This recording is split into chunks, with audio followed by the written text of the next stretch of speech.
बिस्मिल्लाहिर्रहमानिर्रहीम। Dear students, हमारा mathematical statistics के हवाले से नेक्स्ट टॉपिक है कंडीशनल प्रोबेबिलिटी। प्रोबेबिलिटी है तो हमने पढ़ लिखा है। आज नया टॉपिक कंडीशनल प्रोबेबिलिटी है। देखते हैं कि ये क्या है। सबसे पहले मैं ये आपसे डिस्कस करूंगा कंडीशनल प्रोबेबिलिटी का कंसेप्ट कब अप्लाई होता है और ये कंसेप्ट दरअसल क्या है। देखिए, जब कभी हम कोई एक्सपेरिमेंट परफॉर्म करते हैं तो उसका कोई आउटकम होता है। जैसे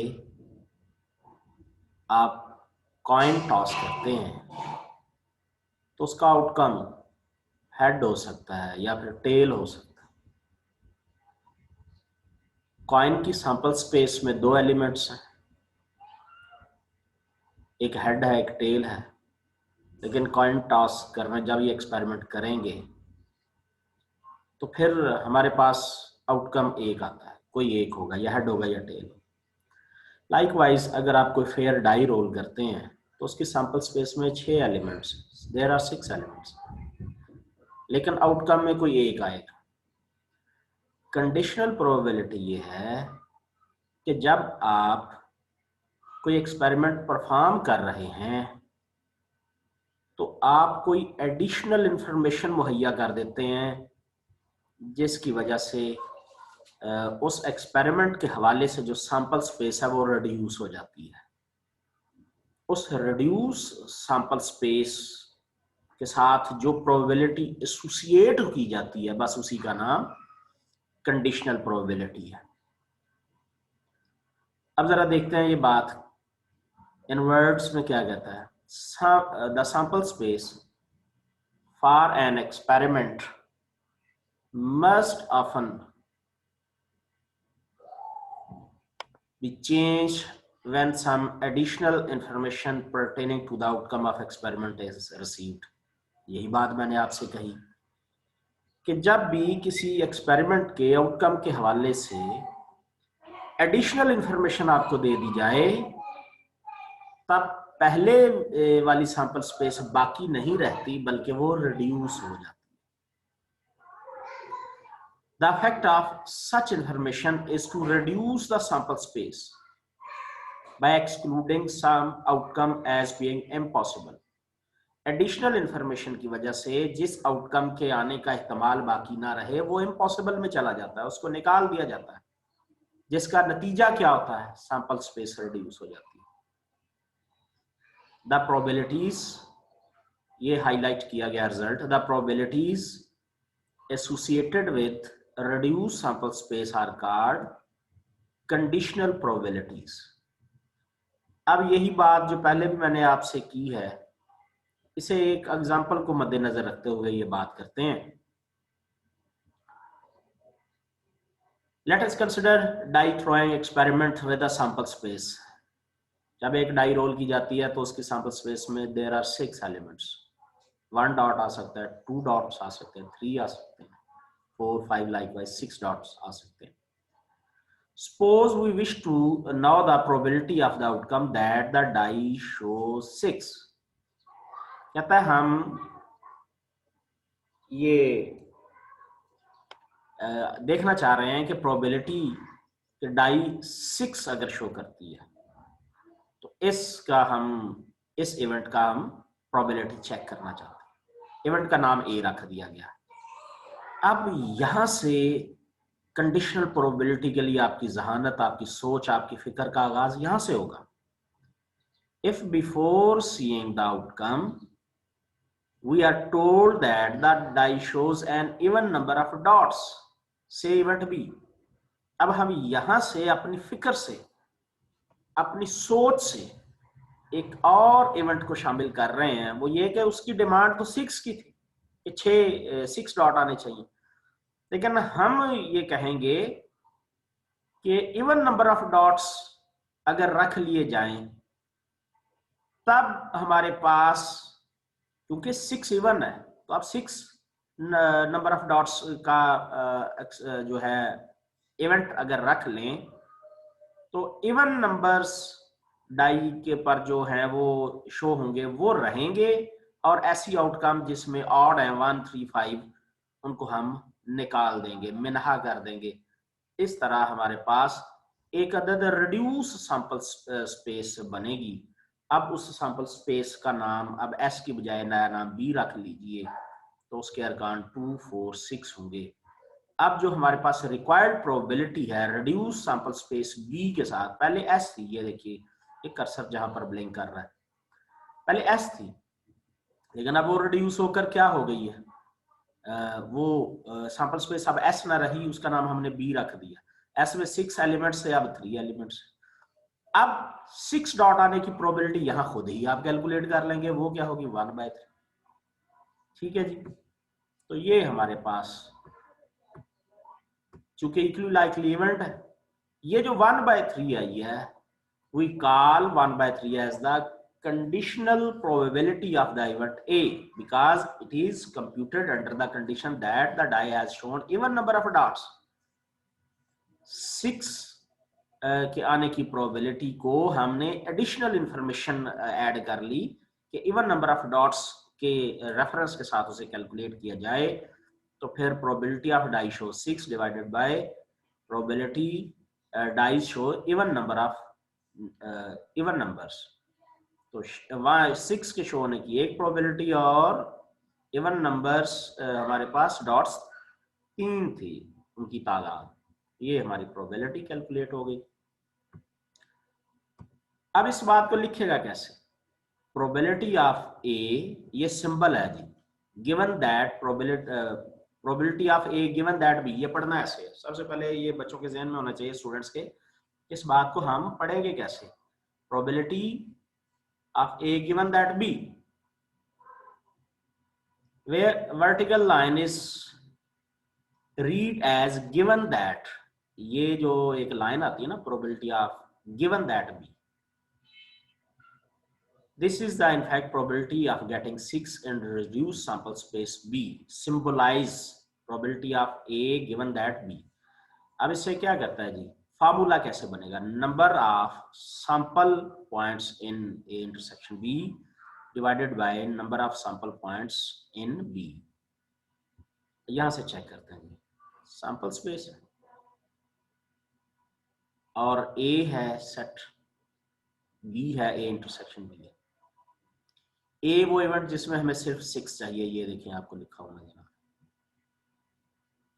B वो है जिसमें ओनली इवन डॉट्स शो होते हैं 2 4 6। A इंटरसेक्शन B ये आ गया।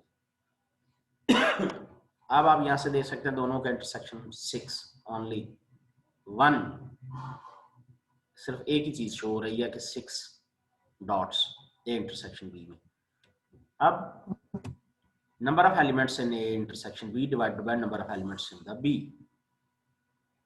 probability of A given that B equal probability of A intersection B divided by probability of B। ये फार्मूला अब आपने जहन नशीन कर लेना, फिर से देख लें, probability of A given that B equal probability of A intersection B divided by probability of B। This illustration leads to make the following definition of conditional probability।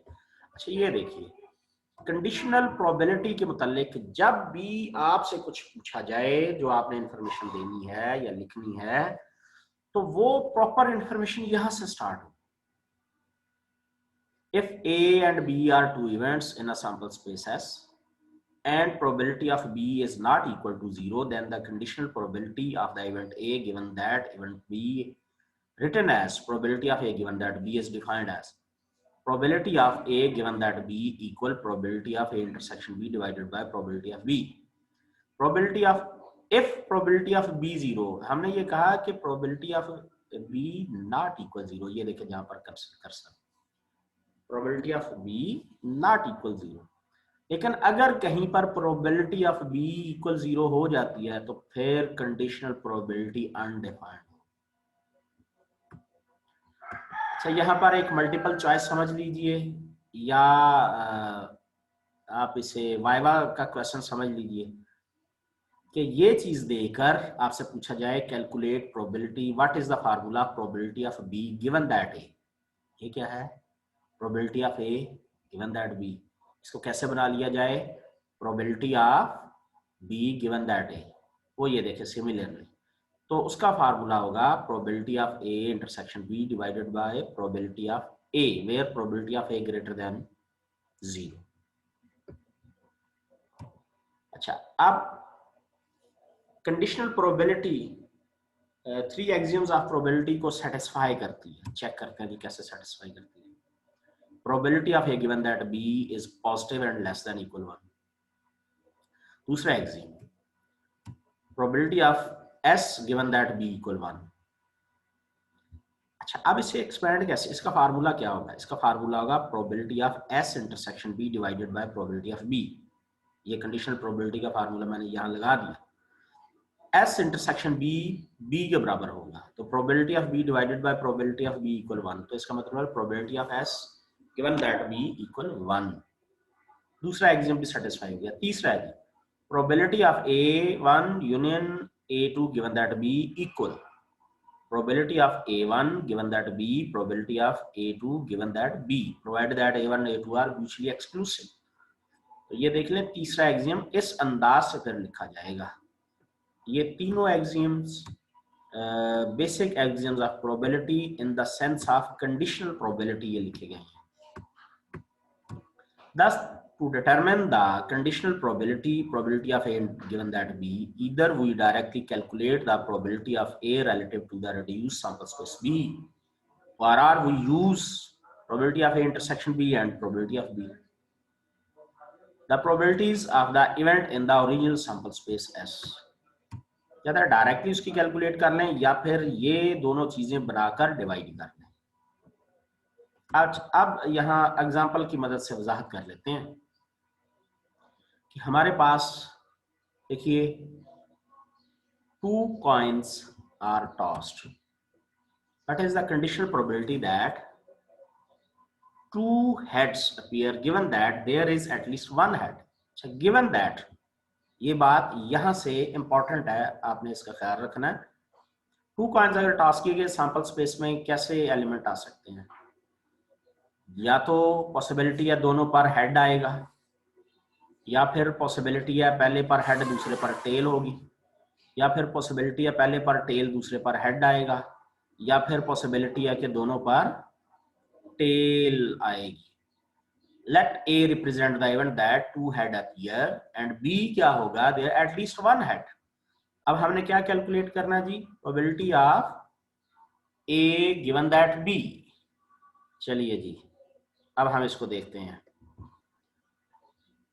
A 2 head, तो इसका मतलब है कि इस सेट में एक ही element आएगा। Be at least 1 head, इसका मतलब है ये दोनों हेड, ये भी काबिल कबूल है, पहले पे हेड दूसरे पे टेल, ये भी काबिल कबूल है, पहले पे टेल दूसरे पे हेड, ये भी काबिल कबूल है। और अब इन दोनों का इंटरसेक्शन लीजिए, ये इंटरसेक्शन है। ए की प्रोबेबिलिटी इस सैंपल स्पेस के लिहाज से 1/4 है। इसमें 3 एलिमेंट है, इस सैंपल स्पेस के लिहाज से प्रोबेबिलिटी 3/4 है। और इसमें एक एलिमेंट है, इस सैंपल स्पेस के लिहाज से प्रोबेबिलिटी 1/4 है। Probability of A given that B equal probability of A intersection B divided by probability of B। ये 1/4 इसकी, B वाले की 3/4 है। कैलकुलेट करें तो 1/3, ये हमारे पास आंसर आ जाएगा। ठीक है जी।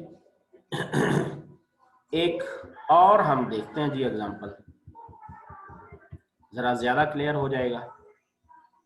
अ मैन टॉस 2 फेयर डाइस, 2 हम डाई रोल करेंगे।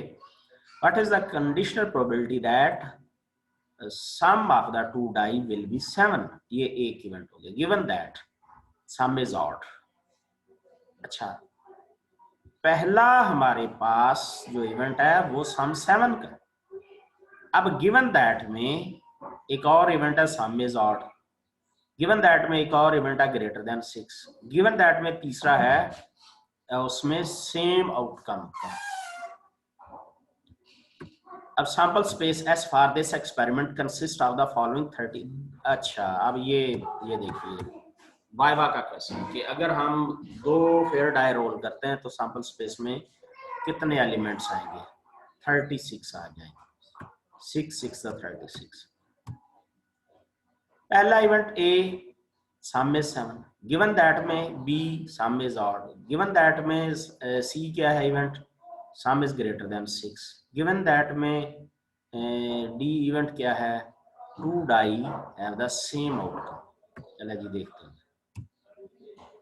पहला इवेंट के अरकान ये है, sum is greater than 7, sum is 7, B sum is odd, C, अब ये देखिए दोनों डाई के जो रिजल्ट है, सी में सम इज ग्रेटर देन 6, डी में अगर सेम रिजल्ट आए। अब यहाँ ए इंटरसेक्शन, पहला इवेंट ये है, इसका इंटरसेक्शन बी सी डी तीनों से ले। ए इंटरसेक्शन बी ये है, ए इंटरसेक्शन सी भी कैलकुलेट हो गया, A intersection D 5। Probability of, ये देखिएगा ए की क्या प्रोबेबिलिटी है?